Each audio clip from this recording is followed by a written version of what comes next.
저는 오늘 열왕기상 13장을 통하여서 무지한 여로보암 왕에 대해서 하나님의 말씀을 차근차근 살펴나가기를 원합니다.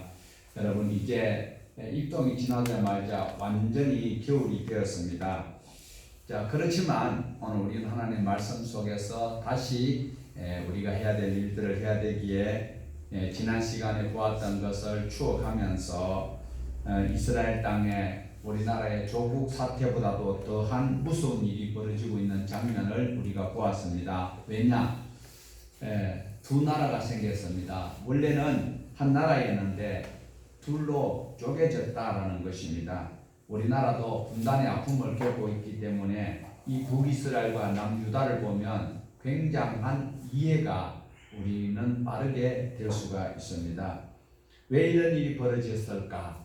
하나님의 사람 아히야라는 선지자를 통하여서 여로보암을 북이스라엘에 나라를 세우는데 10지파를 가지고 하나님께서 다윗에게 했던 그 말씀대로 여로보암에게도 말씀을 하셨습니다. 그런데 여로보암은 왕이 되자마자 어떻게 하였습니까? 하나님의 말씀을 무시하고 금송아지를 만들어 놓고 그리고 제사장을 일반 사람들에게 돈을 받고 세우고 뿐만 아니라 절기까지 자기 마음대로 세우는 이런 일로 말미암아서 하나님께서 이들에게 하나님의 말씀을 떠났으니까 이제는 재앙이 있을 것이다 라는 그 말씀이 바로 13장에 있는 내용입니다. 13장을 우리가 솔직히 우리가 항상 그 주일에 본문 말씀을 집에서 읽어오기로 약속했는데 솔직히 안 읽었잖아요. 그런 것 같아서 좀 일찍 오신 분들에게 13장을 오늘 또 제가 3번 틀었어요. 그런데 이 말씀을 우리가 짤막한데도 오늘 1시간을 설교를 해야 될 분량입니다. 왜 그런가 하니까 하나님의 사람이 나타나면 평안할 때 하나님 사람이 안 나타나요. 잘하고 있을 때 하나님 사람이 안 나타나는 것 우리 성경 강좌를 통해서 다 배웠잖아요. 지금 하나님의 사람이 여로보암에게 나타났다는 것은 여로보암이 하나님의 말씀 안에서 바로 살고 있다, 바로 못 살고 있다, 못 살고 있기 때문이었다라는 것입니다. 그래서 하나님의 말씀을 가진 이 선지자가 이름이 없어요. 하나님의 말씀을 받은 선지자가 이제 가서 어디에 갑니까? 베델로 가고 있습니다. 베델은 왜 베델로 갔을까요? 오늘 우리가 읽어보았던 성경에 베델에서 금송아지가 있는데 거기에 누가 분향을 하고 있습니까? 이 여로보암이 세운 금송아지 곁에서 제사를 하고 있다는 겁니다. 제사를 드린다는 것은 하나님 앞에 제사를 드리고 이 금송아지 같은 이 우상에게는 제사를 한다라고 해야 되겠죠. 이 모습을 보았던 하나님의 명령을 듣고 여로보암에게 갔던 하나님의 사람은 지금 어떻게 말씀을 하고 있습니까? 야! 여로보암 너 바로 해! 예배 드리러 왔으면 예배 똑바로 드려! 이렇게 이야기를 해야 마땅한데 그렇게 하지 않냐고 어떻게 하느냐? 제단아 제단아라고 외치고 있습니다. 이 소리는 제단은 누가 만들었습니까? 여로보암이 만들었습니다. 그렇기 때문에 여로보암에게 하는 소리와 같습니다. 제단아 제단아 그러면서 제단을 향해 외치지만은 사실상은 여로보암 왕에게 외치는 소리이지요. 그러면서 어떻게 말씀을 하시는가 하니까 다윗의 가문에서 한 아들이 태어날 것인데 그의 이름은 요시아요. 그가 산당 제사장들을 죽여서 제물로 바칠 것이고 그 제사장들을 그 제단 너 위에 뼈를 불사를 것이다 라고 외칩니다. 자, 정말 그렇게 되나 안 되나? 정말 그렇게 되어버립니다. 그런데 중요한 것은 그 정령으로 이 제단이 갈라질 것이다 라고 하는 거예요. 그런데 희한하게 그 제단이 쪼개질 것이다 라고 이 말을 듣고 있던 여로보암 왕은 바보같이 가만히 있을 수가 없는 거죠. 그래서 손을 내밀어서 저놈 잡아라 라고 했는데 제단이 쫙 갈라지고 그리고 이 손을 이제 불러 들려야 되는데 이 손이 자동이 안 되는 거예요. 그러니까 뭐라고 이야기합니까? 이 정도 되는 것들면 여로보암 왕이 무릎을 꿇고 다윗 끝에만 당장 회개할 거예요. 아이고 하나님 잘못했습니다. 살려주세요. 이래야 되는데 지금 이 여로보암 왕은 무엇이 더 급합니까? 회개가 급합니까? 자기 손이 열에 들어오는 게 급합니까? 꼭 우리 성도들 같지요. 자기 이익을, 자기 욕심이 먼저인 거예요. 그래서 야, 너 보니까 좀 능력 있는 것 같은데 빨리 너 하나님 앞에 기도해가지고 내 손 이거 자동 되도록 원상 복귀시켜달라. 그러니까 정말 그렇게 됐습니다. 그렇게 됐는데 우리가 여기서 아쉬운 것을 보는 것은 우리가 조금 전에 성경 공부를 할 때 보았지만 요시아도 정직했고 요시아는 지금 나올 군번이 아니지요. 아직 한참 있어야 되지만 지금 다윗은 어떤 일이 있을 때마다 하나님께서 선한 왕, 정직하고 하나님 마음에 드는 자라고 하는데 그 바세바와 우리아 일 이외에는 하나님 앞에 책 잡힐 일이 없어요. 그만큼 정직했는데 회개를 해야 될 다윗처럼 다윗에게 말씀하셨던 대로 여로보암에게도 하나님의 사람 아히야의 말씀을 전했어요. 하나님의 율법대로 살고 하나님 말씀대로 살고 다윗처럼 지켜 행하면 너 나라를 경고하게 할 것이다 라고 했는데 지금 하나님의 말씀과 정 상관없는 반대 방향으로 가고 있기 때문입니다. 그런데 이때 하나님의 사람이 너 하는 행동, 너 드리는 제단 위에 제사장들을 허무한 제사장들을 다 죽여서 그 위에 뼈를 살 것이다 라고 그 이야기하는 순간 그리고 제단이 갈라질 것이다 했는데 제단이 갈라졌잖아요. 그런데 자기가 손을 내밀었는데 손이 뻣뻣하게 되어버렸잖아요. 그러다가 다시 원상 회복이 되었습니다. 그러니까 이 여로보암 왕이 하나님의 능력을 보았으면 하나님의 은혜를 경험했으면 빨리 돌이켜야 되는데 그러지 못하고 그 하나님의 사람에게만 잘 보이려고 하고 있어요. 지금 누구한테 잘 보여야 돼요? 그런데 지금 하나님의 사람에게 잘 보이기 위해서 뭐라고 이야기합니까? 실제로 보면 하나님의 사람에게만 잘 보이려고 하는 그 모습을 우리가 볼 수 있습니다. 왕이 하나님의 사람에게 이르되 나와 함께 집에 가서 쉬라. 내가 네게 예물을 주리라. 그런데 이때 하나님의 사람이 뭐라고 대꾸를 하는가 하면 왕의 재산을 절반 준다 해도 나는 갈 수 없습니다. 굉장히 정직하고 참 보기 드문 목사님이지요.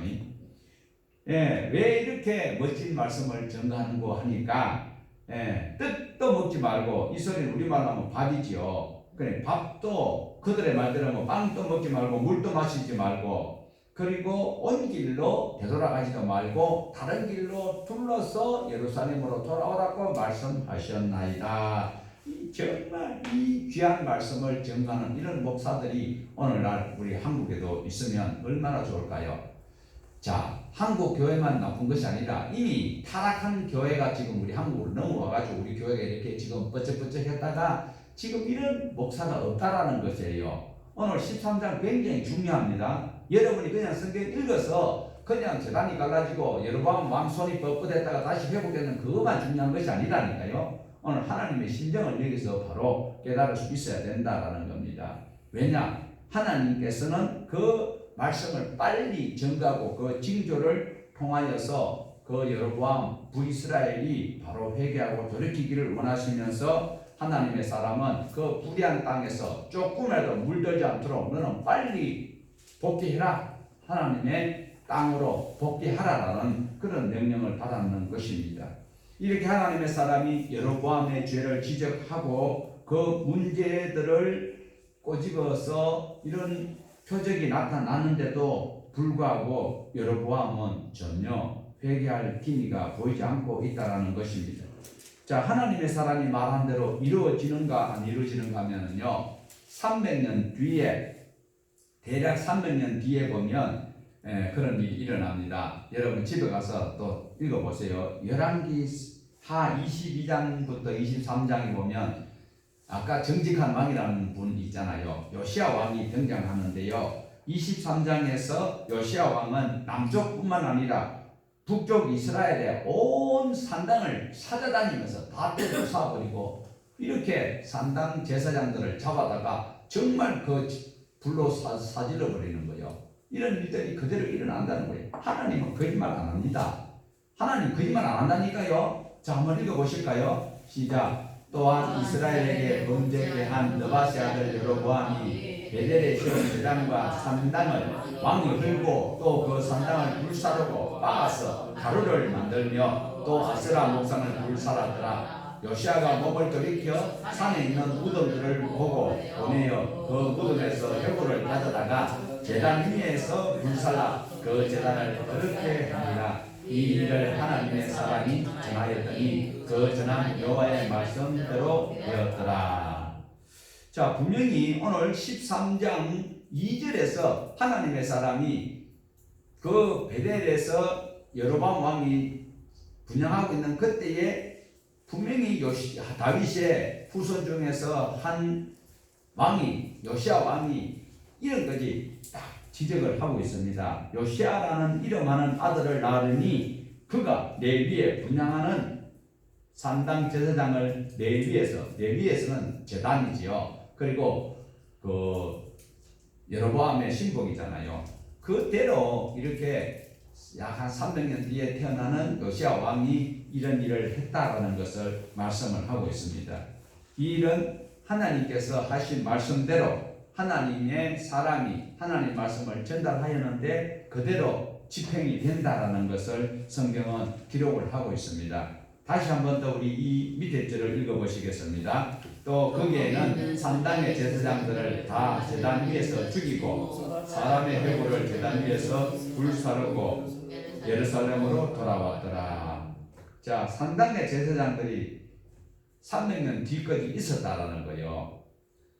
이 우상 숭배에 동문된 허무한 신들의 제사장 약 300년 동안 잘 먹고 잘 살고 있었다라는 것이지요. 언제부터요? 여로보암 왕이 북이스라엘이 시작할 때부터 시작해서 약 300년 뒤 그때까지도 하나님하고 상관없는 이런 짓을 하고 있는 거요. 그래도 자기네들은 하나님을 믿었겠지요. 하나님 믿는다고 하겠지요. 교회 와가 앉아서 딴짓하면서도 예수 믿는다고 이야기하는 거와 다를 바가 뭐가 있어요? 북이스라엘의 단과 베델에 송아지를 만들어 놓고 허무한 제사장을 세우고 절기를 자기 마음대로 지키면서도 하나님을 섬기고 있다라고 착각하고 있는 그 인간들이나 오늘 교회 다니면서 나이롱 신자, 나이롱 예수쟁이들과 다를 바가 뭐가 있느냐는 거예요. 교회 온다고 천국 간다고 착각하지 마세요. 하나님의 말씀대로 살지 않았을 때에 이런 무시무시한 일이 있다라는 것을 분명하게 하나님의 사람이 열왕기 13장, 열왕기 13장 2절에서 선포한 대로 그 다음에 열왕기하 23장에서 이렇게 그대로 증명이 되고 있다라는 것입니다. 다시 13장에 들어와서 보면요, 여로보암 때 하나님의 사람이 하나님의 말씀대로 이야기한 대로 돌아가고 있다라는 거죠. 그러니까 이 제단에서 쪼개지고 죄가 쏟아지고 왕의 손이 뻣뻣했다가 손이 다시 회복되는 것을 누가 보았습니까? 베델에 제사장이 있어요. 그 제사장 아들들이 돌아와서 아버지 오늘 베델에서 무슨 일이 있는지 아십니까? 그러니까 무슨 일이냐? 그러니까 여차여차해서 저차 이렇게 되었는데 그 하나님의 사람이 유다로 돌아갔다라고 이야기합니다. 그때에 베델에 있던 이 선지자가 나도 그 사람 만나고 싶다 하면서 나귀를 타고 막 달려갑니다. 이게 중요합니다. 하나님의 베델의 사람이 유다에서 온 하나님의 사람을 만나고 싶어서 쫓아가는데 여기에 굉장히 아쉬움이 있다라는 것입니다. 14절 우리 같이 보실까요? 하나님의 사람을 뒤따라가서 상수리 나무 아래 앉은 것을 보고 이르되 그대가 유다에서 온 하나님의 사람이냐 대답하되 그러하다. 자, 하나님의 사람이 하나님께서 어떤 말씀을 주셨습니까? 너는 거기 가서 빨리 제단을 향하여서 외치고 거기서는 떡도 먹지 말고 물도 마시지 말고 네가 갔던 그 길로 오면 또 다른 사람들을 시켜서 붙들 수도 있으니까 다른 길로 둘러서 빨리 예루살렘으로 돌아오라고 했는데 이 하나님의 사람이 사람이 지금까지는 잘 했어요. 그런데 지금 14절에 보면은 앉아서 있다라는 거예요. 예, 앉았다라는 이 히브리어 단어에는요, 야사브라는 단어인데 앉았다라는 의미로 번역도 될 수 있지만 많은 경우에는 머무르다, 심지어는 거처하다, 살다라는 뜻도 있어요. 그러니까 이 하나님의 사람이 하나님의 말씀을 전가하고 그 자리에서 꽁지가 빠지게 빨리 하나님의 말씀에 순종하고 와야 되는데 그 자리에 앉아가 있어요. 앉아있는 이것이 머무르다. 거기에서 뭐 며칠 있었는지도 몰라요. 성경에서는 다른 말씀이 없어. 그런데 우리가 생각할 때에 베델에서 예루살렘까지는 약 한 50리 돼요. 20km 가까이 되니까 먼 길 갔다가 오다 보니까 피곤해서 좀 쉬고 있다라고도 볼 수 있겠지만, 그러나 우리가 지금 이 말씀을 쭉 유추를 해볼 때에 좀 과한 생각도 들 수 있겠지만, 사람은 믿음도 들으면서 나고 불신앙도 들으면서 납니다. 조금 전에 제단아 외치고 왕의 손이 뻣뻣해지고 그리고 제단이 갈라지고 왕의 손이 회복되고 이러할 때에 자기가 했던 일을 생각하니까 감개무량하고요. 와, 대단하다. 거기까지는 하나님의 은혜로 생각할 수 있어요. 그 다음에가 중요한 거예요. 왜? 야, 집에 가자. 집에 가서 좀 쉬었다 가라. 그리고 내가 뭐 더 준다? 떡은 뭐 그냥 해보고 뭐 더 준다? 예물 준다 했잖아. 7절에 끝에 보면 내가 네게 예물을 주리라. 그런데 지금 이 하나님의 사람을 매도하는 건 아닌데 지금 이 상소리 나무 밑에 14절에 앉아있는 이 사람의 귀에는 예물을 주리라, 예물을 주리라, 이 소리가 맴돌아서는 것 같기도 하고요. 때로는 아니면 지금 여로보암 왕이 나에게 어떤 예물을 주려고 했을까, 그걸 생각을 하고 있다라는 거예요. 자, 우리가 분명히 하나님의 사람이라면 빨리 그곳에서 쫓아나와야 되는 것은 맞지요. 그런데 그러지 못하고 있습니다. 여러분, 쉬는 것은 죄가 아닙니다. 일하다가 쉬는 것은 죄가 아니란 말이에요. 아예 아무것도 안 하고 쉬면 안 돼. 김대기 사람처럼 저렇게 너무 바빠도 안 되고, 그래도 다행스러운 게 쉬잖아요. 4계명은 지키잖아. 하나님께서는 10계명을 보면요, 하지 마라 하다가 그 다음에는 해라라고 말씀하잖아요. 이것이 뭐냐? 안식이에요. 천지를 창조하신 하나님께서 내가 쉬었으니 너희도 쉬어라. 그러니까 쉬는 것은 죄 충전하는 것이기 때문에 잘한 것이에요. 이것도 계명입니다. 일하지 않고 노는 사람이 늘 노는 것은 죄지만, 일하는 사람이 쉬는 것은 하나님께서 쉬어라 했기 때문에 계명이에요. 이것은 복이 될 수 있다라는 말씀입니다. 자, 그래서 제단이 정말 쫙 갈라지는 그 상황, 그때에 자기가 생각해 보니까 웃음이 나는 거죠. 정말 내가 그런 일을 했구나. 그러면서 있는 순간에 누가 왔지요. 베델에 사는 선지자가 왔잖아요. 와서 뭐라고 이야기합니까? 우리 집으로 가자.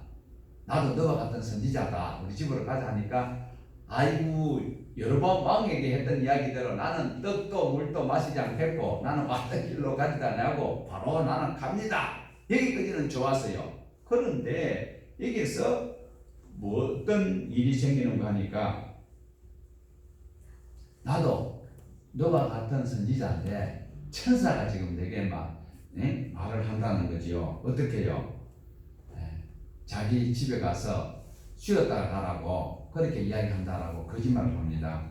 자, 오늘 우리가 여기에서 이 하나님의 남쪽 유다에서 온 하나님의 사람이 아쉬움은요, 죄악된 그 땅에 오래 있지 말라고 했잖아요. 시편 1편에 보면 뭐라고 말씀합니까? 1절에 복 있는 사람은 악인의 꾀를 따르지 아니한다 하고 말씀했습니다. 죄인의 길에 서지도 아니한다고 말씀했습니다. 오만한 자들의 자리에 앉지도 않겠다고 말씀했습니다. 이 하나님의 사람이 그곳에서 빨리 벗어나야 되는데 거기서 머뭇거리다가 이 베델의 선지자를 통하여서 자기도 하나님께서 지금 말씀하시는데 당신을 우리 집에서 대접하라 한다라는 이 소리를 듣게 돼요.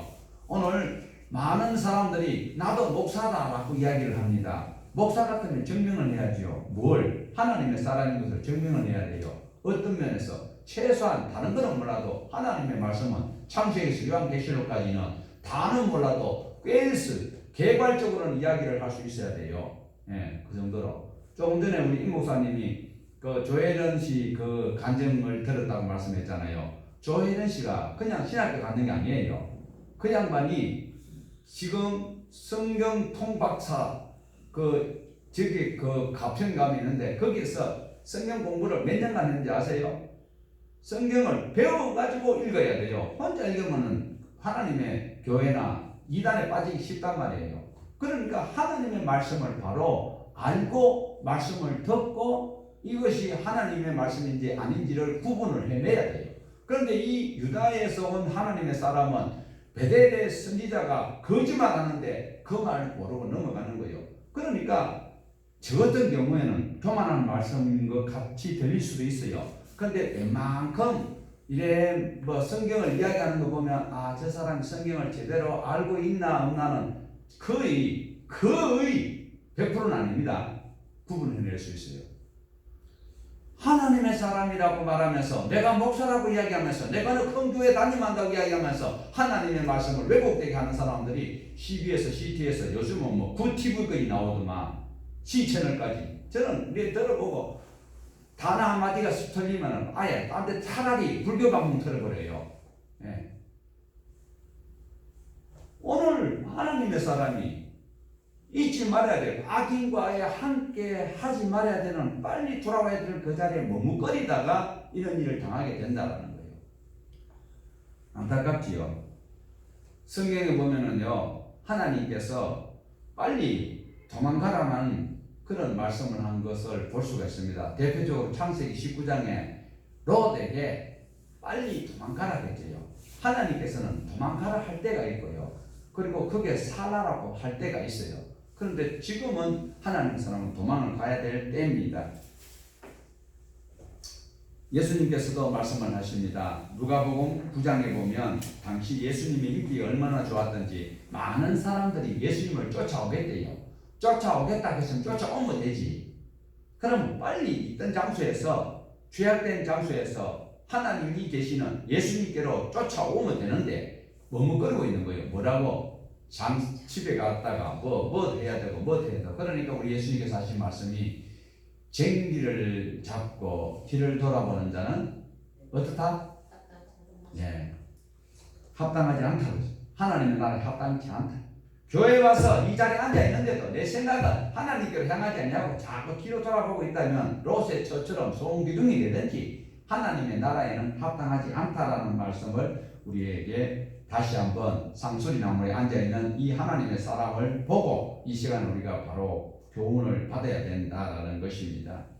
자, 18절을 한번 보십시다. 18절 뭐라고 거짓말하는지 베델의 선지자가 그가 그 사람에게 이르되 나도 그대와 같은 선지자라 천사가 여호와의 말씀으로 내게 이르기를 그를 내 집으로 데리고 돌아와서 그에게 떡을 먹이고 물을 마시게 하라 하였느니라 하니 이는 그 사람을 속임이니라. 왜 베델의 선지자가 왜 유다에서 온 선지자를 왜 속였을까요?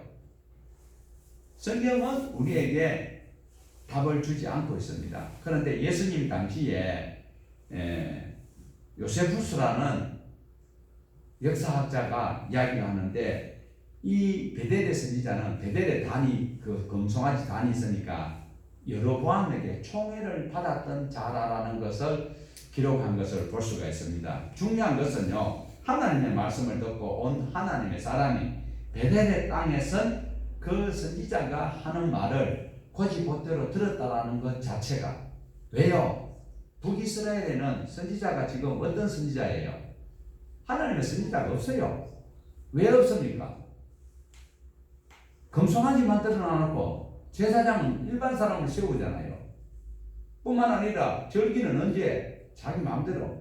거기에서 하나님의 사람이라고 이야기하는 소리를 가소롭지요. 그러면 빨리 분별해야 돼요. 오늘 저와 여러분이 하나님의 말씀을 교회 다니면서 성경 공부했다. 성경 공부 뭐예요? 다 중요합니다. 성경 공부가. 그렇지만 최소한 하나님께서 하라고 한 것부터 바로 하면은요, 웬만한 것은 다 구분할 수 있어요. 분별할 수 있어요. 한 부분만 파다 보면 안 돼요. 구속사적, 제자훈련, 뭐 이런 걸 해가지고는 이단들한테 못 이겨요. 하나님의 말씀을 들었던 선지자가 다른 선지자의 말을 듣고 사실 여부도 하나님 앞에 물어보지도 않냐고 터벅터벅 따라가는 이 사건, 모르기는 몰라도 이 하나님의 사람이 상수리 나무 밑에 앉아서 여러 가지 상상했던 그것이 자기를 속이는 것인데 속이는 줄 알면서도 속아 넘어가 주는 것 같은 뉘앙스를 여기서 볼 수가 있어요. 대표적인 사람이 누굽니까? 하나님께서 가지 말라고 했는데도 계속 가기를 우겼던 발람 선지자가 있잖아요. 여러분, 선지자라고 해서 다 하나님 사람 아닙니다. 바알 선지자도 아세라 선지자라고 이야기하잖아요. 허무한 제사장도 선지자라고 이야기하거든요. 그러듯 오늘 또 유다에서 온 이 선지자가 자기 욕심이 발동을 하니까 또 기한식 같은 신령이 될 수도 있었겠죠. 그래서 따라갔다라고도 우리가 추정을 해볼 수 있는데 성경에서는 말씀을 하고 있지는 않습니다.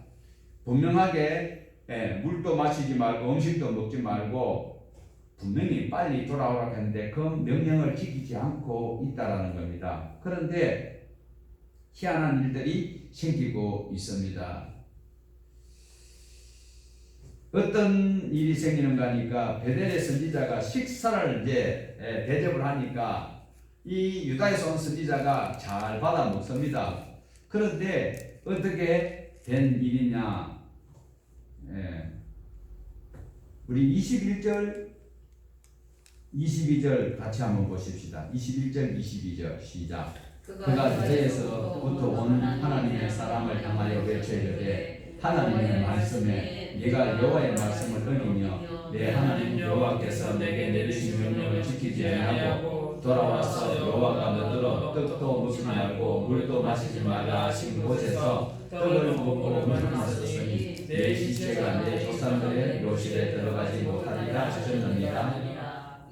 아니, 자기가 꼬덕해 가지고 데리고 가서 자기가 떡을 먹이고 물을 주고 이래 놓고는 세상에 갑자기 하나님께서 그 가짜 선지자에게 하나님 말씀이 들어가 버리는 거예요. 왜?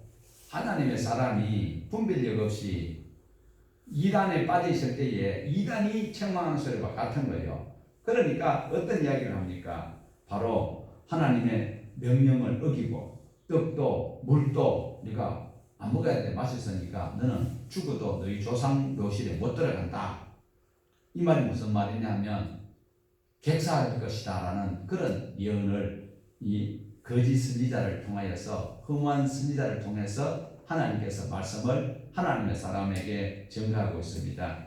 그런데 정말 이렇게 되고 말았다라는 것을 볼 수가 있습니다. 자, 이 속였던 베델의 선지자가요, 이 유다에서 온 하나님의 사람에게 사과를 했을까요? 회개했을까요? 내가 너를 속였다 이렇게 이야기를 안 해요. 그리고 하나님 앞에 죄송한 그런 뉘앙스도 전혀 없어요. 그런데도 성경에서 보듯이 이 사람은 바로 하나님께서 전하여 주는 말씀을 나팔로 그대로 불게 되는 것을 봅니다. 자, 이렇게 해서 유다의 사람은 자기 길로 떠나가는 과정을 볼 수가 있습니다. 그런데 우리가 생각할 때 그렇게 자화자찬하고 자기를 위로하는 말을 많이 할 것입니다. 요즘 말하는 자기 긍정. 내가 그래도 하나님 말씀에 순종해서 유다에서 북이스라엘까지 넘어왔어. 그리고 그 왕 앞에서 하나님의 말씀을 전하는 위험을 감당했으니까 이 정도쯤은 하나님께서 용서하실 것이야 라고 그렇게 자화자찬을 하고 자기 위로와 자기 긍정을 할 수가 있었을 것입니다. 그렇지만 여러분, 오늘 본문을 통해서 13장을 통해서 절대 그딴 신앙은 갖다 버리시기를 바랍니다. 하나님은요 이런 상황을 절대로 묵과하지 않습니다. 자, 이 베델의 선지자를 통하여서 너 조상의 묘실에 묻힐 수 없다라고 말한 그 말 어떻게 결과가 일어나는지 24절을 우리 같이 보시겠습니다. 24절 같이 보십니다. 이에 그 사람이 가더니 사자가 길에서 그를 만나 물어 죽이매 그의 시체가 길에 버림받으니 나귀는 그 곁에 서 있고 사자도 그 시체 곁에 서 있더라. 원래 하나님의 사람이요 유다에서 온 하나님의 사람이 그 나귀를 탄 것 아니에요. 그냥 걸어가서. 그런데 이 베델에서 온 이 선지자가 미안하니까 돌아갈 때에 그 나귀를 선물로 준 거예요. 그런데 정말 하나님께서 하나님의 말씀을 전하는 사람을 사자라고 하죠. 사자, 하나님의 사자. 영사님 사자가 뭔지 아세요? 하나님의 사자잖아요. 그런데 하나님의 말씀을 전하는 하나님의 사자가 하나님의 말씀을 어기니까 사자가 와서 그 사람을 물어 죽여버렸어요. 여기 굉장히 우리가 의미를 두고 보셔야 됩니다. 하나님께서 너무 심하고 무서운 하나님이라고 얘기할 수도 있겠지만 요즘은 워낙 자기 개성 시대가 그리고 인권이 발달하다 보니 하나님한테 막 대드는 인간들이 많거든요. 하나님이 어찌 이럴 수가 있느냐라고 따지는 사람들이 있을 수 있습니다. 그렇지만 우리가 이 유다 사람 입장에서만 볼 것이 아니고 하나님 입장에서 생각해 볼 필요가 있습니다. 하나님께서 북이스라엘을 세울 때는 10지파를 통하여서 어떤 나라가 되기를 원했습니까? 하나님의 나라가 되기를 원했습니다. 어떤 나라요? 제사장 나라가 되기를 바랐습니다. 제사장 나라가 되어서 여러 열방 중에서 그 모든 사람들이 하나님을 섬길 수 있는 그런 나라가 되도록 원했어요. 다윗을 통하여서 그 일이 진행되어 가다가 솔로몬 때부터 잘못되었고 그 다음에 르호보암으로부터 시작하여 갈라지는 이 시점에 하나님께서는 제사장 나라를 원하셨는데 이 하나님의 사람이 하나님의 말씀을 어겨버렸어요. 그러니까 하나님께서는 누구를 사용해야 될까요? 그러니까 일벌백계로 이 하나님의 사람을 하나님께서 사자에게 물려 죽도록 하는 장면을 볼 수가 있습니다.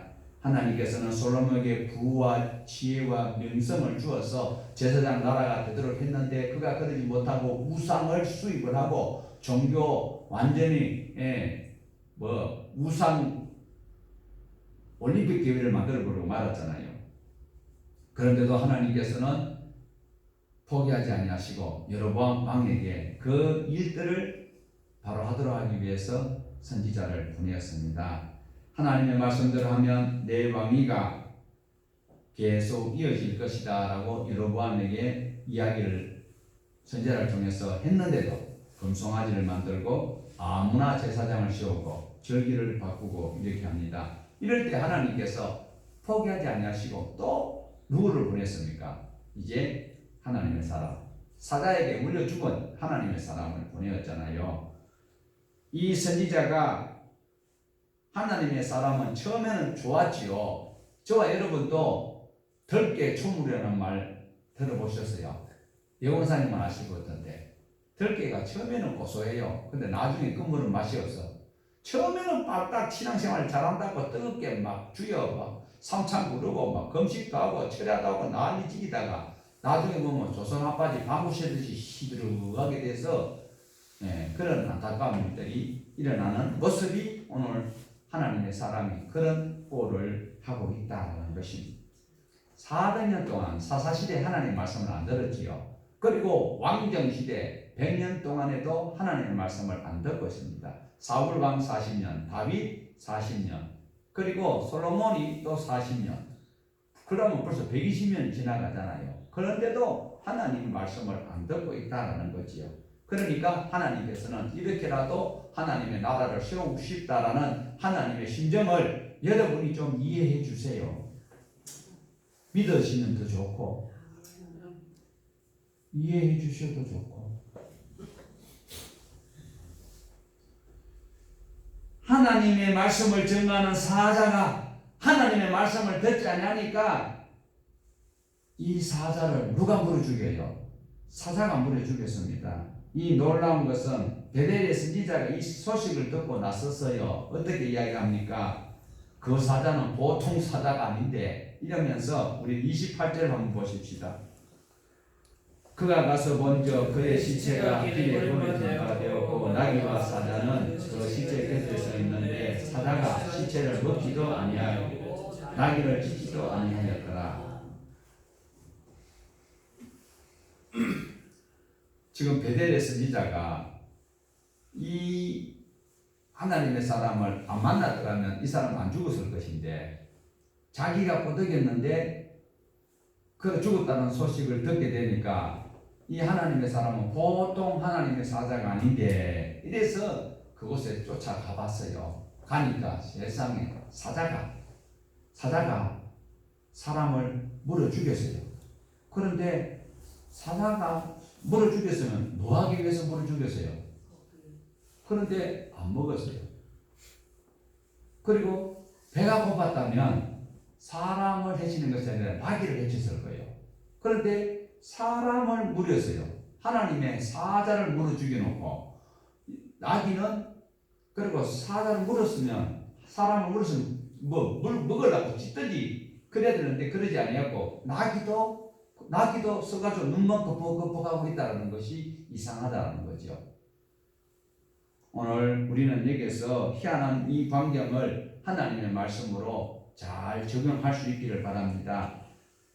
이 사자는 하나님의 말씀에 순종하여서 그 하나님의 사자를 죽이기만 하고 먹지 않았습니다. 하나님의 사자는 떡도 먹지 말고 물도 먹지 말아 했는데 하나님의 말씀을 어겼습니다. 그러면 어때요, 여러분? 하나님의 사자가 사자입니까? 사자가 사자 같습니까? 짐승보다 못한 예수쟁이가 얼마나 많다라는 겁니까? 교회 와가지고 복만 받으려고 이야기하고 앉았고 하나님의 말씀 지키는 건 하나도 안 지키면서 여러분 성경에서 복 받는 비결이 무엇입니까? 신명기 28장과 레위기 26장이 뭐예요?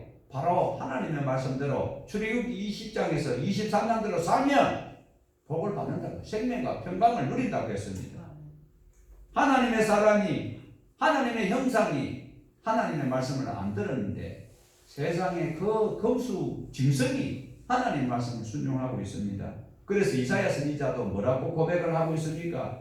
하나님의 말씀을 전하는데 내가 자식이라고 기르고 있는데 그들이 나를 거역하였도다.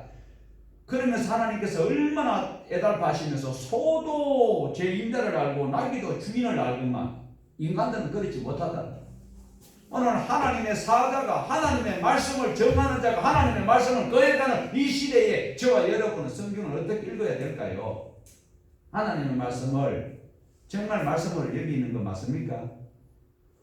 직분 받을 때만 세례 받을 때만 서약하고 그거는 그때만 하고 그 다음에 내하고는 관계없는 것입니까?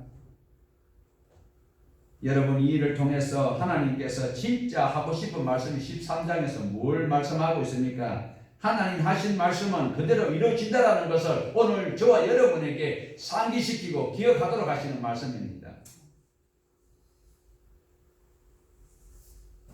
참 저는 그래도 우리 교인들 바라보면서 소망을 가지고 있어요. 왜? 수많은 사람들 모여있는 그곳에서는 자기 이익을 위해서 나오지만 최소한 우리 교회 성도들은 하나님의 말씀을 그래도 직접적으로 안 들을 재간이 없잖아요. 지금 다 듣고 있거든. 이스라엘 땅에 살고 있는 사람들에게 하나님께서는 이것을 깨닫도록 하고 있습니다. 그리고 베델의 선지자에게도 자기가 말해놓고도 이 베델의 선지자가 깜짝 놀랐잖아요. 하나님께서 너 떡도 먹지 말고 물도 먹지 말라고 했는데 너가 이렇게 했으니까 너 조상이 왜 못 묻힐 것이다 이랬는데 실제로 그대로 돼버리니까 이 양반이 나중에 죽게 되는데 그 자가 어떻게 자기 아들들에게 이야기하는가 하니까 유다에서 온 그 선지자의 묘실에 내가 죽거들라 그게 같이 묻어달라고 부탁을 하는 장면이 나옵니다. 자 32절 한번 보십시다. 그가 여호와의 말씀으로 베델에 있는 제단을 향하여 또 사마리아 성읍들에 있는 모든 산당을 향하여 외쳐 말한 것을 반드시 이룰 것임이니라. 베델의 늙은 선지자가 자기를 통해 한 말 하나님께서 하신 말씀이 일어난 것을 보고 유다에서 온 사람의 묘실에 자기를 넣어다 나르고 부탁하고 있는 이 장면을 우리는 보셔야 되는데, 그리고 다시 또 우리가 열왕기하 23장에서 보았던 것처럼 요시아가 나중에 지나가다가 보면요 23장 17절에 지금 묘는 무슨 묘냐 하니까 지금 오늘 열왕기상 13장에 나타났던 하나님의 사람이 베델에 가서 그 하나님의 말씀을 전가하고 그 다음에 베델 선지자한테 속아가지고 그래서 여차에 이렇게 죽어가지고 그 묘를 해놨다니까 요시아 왕이 처음 뼈를 끌어다가 어떻게 했다 해요? 제단 위에서 불태웠다. 해골을 전부 다 불태울 때 이 사람들의 두 사람의 뼈는 그대로 놔뒀다라고 18절에 그대로 두라고 이야기하는 것을 볼 수가 있습니다. 우리가 보고 있는 열왕기상 13장 하나님의 사람이라 할지라도 하나님의 말씀을 듣지 아니하면 사자가 물어 죽인다라는 사실을 기억하십시오. 오늘도 사자가 나를 안 물더라도 흑암의 권세 이 악한 세력들에 의해서 내 마음이 상처를 당할 수 있다는 사실을 꼭 명심을 하셔야 됩니다. 그런데 이런 사건이 있음에도 불구하고 여로보암은 여전히 일반 제사장들을 세우고 그리고 어떻게 합니까? 절기를 바꾸고 여전히 죄악을 그대로 진행을 하고 있는 모습을 바라볼 수 있습니다. 그라여 북이스라엘에 19명의 왕이 있는데 모두가 다 보면 한 줄로 끝납니다. 느밧의 아들 여로보암의 죄를 따라서 행하였다라고 19명의 왕이 다 그렇게 됩니다. 조금 전에 우리 성경 공부할 때 보니까 남유다에는 그래도 7명의 선한 왕이 있었어요. 북이스라엘은 한 사람도 없다. 사랑하는 여러분, 오늘 우리가 하나님의 사람이잖아요. 하나님의 사람이 말씀을 처음에는 순종하다가 끝까지 순종하지 못하면 사자에게 물려 죽습니다. 물질, 예물, 밥 생각하다가 내 갈 길을 못 가는 경우가 있다는 것을 기억을 하시고 다시 한번 우리 자신을 돌아보시면서 내게도 꺼내야 될 것이 어떤 죄가 있는지 그리고 힘을 내어서 다시 하나님의 원하는 방향으로 모두가 나가서 하나님의 예배해 놓으신 잔치 자리에 함께 동참할 수 있는 우리 동왕의 가족 되기를 축복합니다. 하나님 아버지 감사합니다.